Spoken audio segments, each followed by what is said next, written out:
è il tuo papà, sei importante. Quante volte la vorrei guardare mentre dorme per vedere come piange se si sveglia di notte.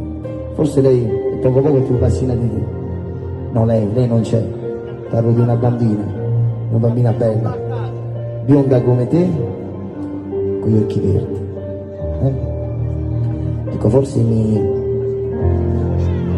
rappresenta un po' lei in versione maschile, perché gli occhi dei bambini siete tutti uguali, siete tutti stupendi. Non esiste in questa vita un bambino migliore o un bambino peggiore. Tutti i bambini siete tutti la stessa cosa, perché siete tutti un dono, una grazia di Dio, che purtroppo non tutti possono avere.